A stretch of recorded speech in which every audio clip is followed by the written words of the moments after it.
काय सांगणार? गेलं वर्ष काँग्रेससाठी फारसं चांगलं नव्हतं. येत्या वर्षभरात काय अपेक्षा आहे काँग्रेसकडनं, काय सांगणार? सर्वप्रथम मी माझ्या राज्याच्या तमाम जनतेला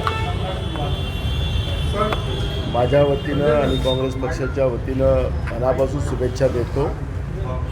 सगळ्यांच्या जीवनामध्ये सुख आणि समृद्धी प्राप्त होईल अशी मी माझ्या कुलदेवतेच्या चरणी पहिले प्रार्थना करत, आपण जो प्रश्न विचारला, मागचं वर्षसुद्धा हे काँग्रेससाठी पोषकच होतं.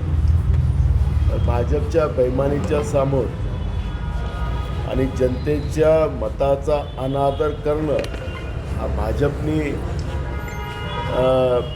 जी मानसिकता बनवलेली आहे त्याच्यामुळे काँग्रेसचा पराजय झालेला होता. हे कोणालाही नाकारता येत नाही. मुख्य निवडणूक आयोगाचे जे उत्तरं आणि त्याची प्रेस कॉन्फरन्स आपण ऐकली तर त्याच्यातच बैमानी कशी झाली याचं उत्तर मुख्य निवडणूक आयोगाकडून आपल्याला मिळालेलं आहे.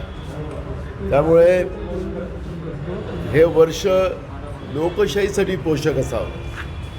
हे वर्ष लोकशाहीसाठी पोषक ठरलं आणि निवडणूक आयोगाला सत्सविवेक बुद्धी संविधान वाचवण्याची मिळाली आणि जनतेचा मताचा अधिकार जनतेजवळ राहू दिला तरच खऱ्या अर्थानं आपल्या लोकशाहीचं अजून ती बलाढ्य होईल, शक्तिशाली होईल आणि देश आपला बलाढ्य होईल. आणि म्हणून काँग्रेसचा पराजय नाही, हा बैमानीने केलेला पराजय होता आणि त्याच्यामुळे काँग्रेसला महाराष्ट्रामध्ये मानणारा मोठा वर्ग आहे आणि लोकांना अपेक्षित आहे की काँग्रेसच आता या महाराष्ट्रामध्ये सत्तेत यावं.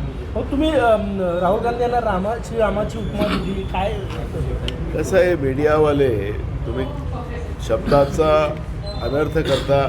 मी सांगितलं की भाजपवाले आता अलीकडे त्यांना काही दुसरं कळत नाही आणि राहुल गांधीला ते खूप घाबरतात आणि राहुल गांधीच्याबद्दल त्यांनी सांगितलं की 2 वर्ष झाले भगवान श्रीरामाचं मंदिर अयोध्यात झालं, ते गेले नाही.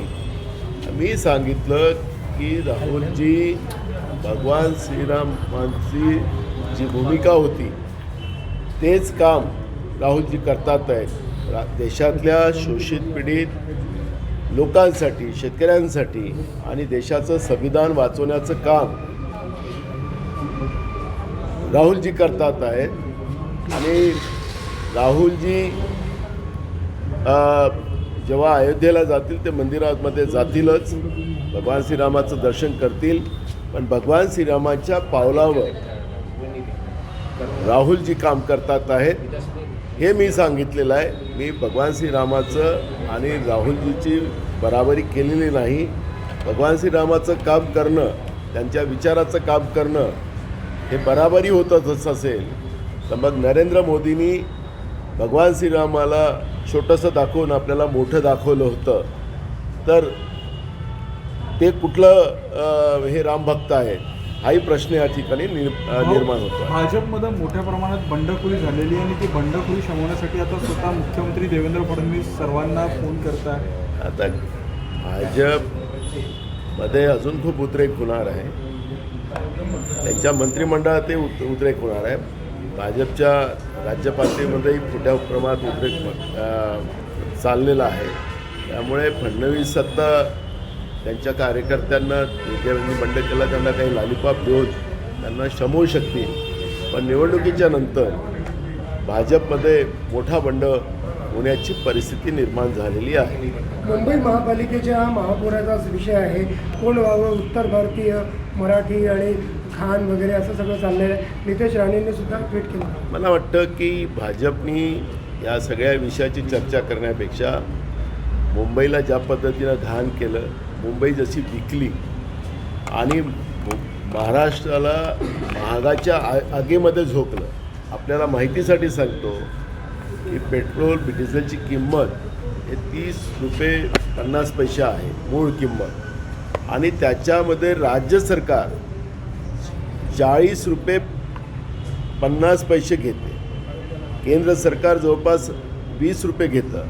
असं करून या पेट्रोल डिझेलच्या किमती ज्या 100वर गेलेल्या आहेत त्या त्याच्यामुळे मोठ्या प्रमाणात महागाई आणि महागाईच्या आगीमध्ये लोक जगतात आहे. बेरोजगारी मोठ्या प्रमाणात आहे आणि बेरोजगारीमुळे आज राज्यातली परिस्थिती भयानक आहे. ही शहरातल्या निवडणुका आहेत, महानगरपालिका, आणि गेल्या 5 वर्ष महाराष्ट्रामध्ये ह्या निवडणुका झाल्या नाहीत आणि राज्य सरकार आणि प्रशासक यांनी ज्या पद्धतीनं महानगरपालिका मुंबई असेल, अनेक महानगरपालिका म्हणजे पिंपरी चिंचवड असेल, पुणे असेल, अनेक महाराष्ट्रातल्या नागपूर असेल, या सगळ्या कर्जबाजारी करून ठेवलेल्या आहेत. आणि मग या निवडणुकीच्या नंतर या सगळ्या लोकांवर पुन्हा कर्जाचा भार पडणार आहे आणि त्याच्यात महागाईच्या आगीत लोकांना जावं लागणार आहे.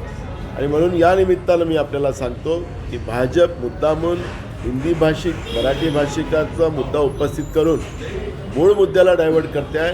जनतेच्या प्रश्नावर तुम्ही जा. आज तुमचं सरकार 11 वर्ष महाराष्ट्रामध्ये आहे.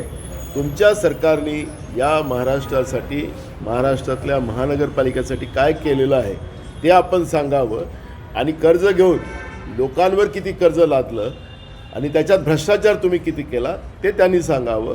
तेव्हाच खऱ्या अर्थानं दूध का दूध, पाणी का पाणी होईल. हो, पुण्यामध्ये अजितदादा शिंदेंशी बोलून युती करण्याच्या तयारीत आहे. आतापर्यंत विरोधात होते, आता निवडणूक लागताना त्यांना युतीची आठवण आलं. बघा, महाराष्ट्रामध्ये महायुतीचं आपण पाहिलं होतं की अधिवेशनाच्या काळात त्यांनी सांगितलं होतं की महायुती एकत्रित लढेल. मी तुम्हाला त्याच वेळेस सांगितलं होतं की निवडणुका लागू द्या म्हणजे तुम्हाला वस्तुस्थिती पुढे येणार आहे. आता ती वस्तुस्थिती तुम्हाला पुढं आली. हे जे तिघही एकत्रित आलेले आहे, हे येईन केन सत्ता आपल्याजवळ कशी येईल, त्या सत्तेसाठी आणि सत्तेतून मग भ्रष्टाचार आणि भ्रष्टाचारातून भ्रष्टाचाराची मलाई कशी खाता येईल याच्यावर हे तिघंजणं एकत्रित आहे. यांना कुठल्याही राज्याशी किंवा महानगरपालिकेच्या लोकांशी घेणं देणं नाही. आणि त्याच्यामुळे मला असं वाटतं की यांच्या अलायन्सबद्दल बोलावं हे चुकीचं ठरेल. चंद्रपूरमध्ये विजय वडेट्टीवार यांच्या समर्थकांचे तिकीट खासदारांनी कापल्याची चर्चा आहे, त्यांची नाराजी आहे समर्थकांची. मला माहिती नाही, मी कारण की त्या प्रक्रियेमध्ये नव्हतो, त्याच्यामुळे माहिती मिळेल त्यावेळेस चर्चा करतो. हो, जिल्हा परिषदेच्या निवडणुकांसाठी आघाडी म्हणून समोर जाणार की काय तुमची भूमिका असेल? जिल्हा परिषदेची तयारी सुरू झाली आहे. आम्ही वारंवार सांगितलं आहे की स्थानिक स्वराज्य संस्थांच्या निवडणुका त्या भागातले कार्यकर्ते, तिथले नेते जे निर्णय करतील त्याप्रमाणेच आमची तयारी असते.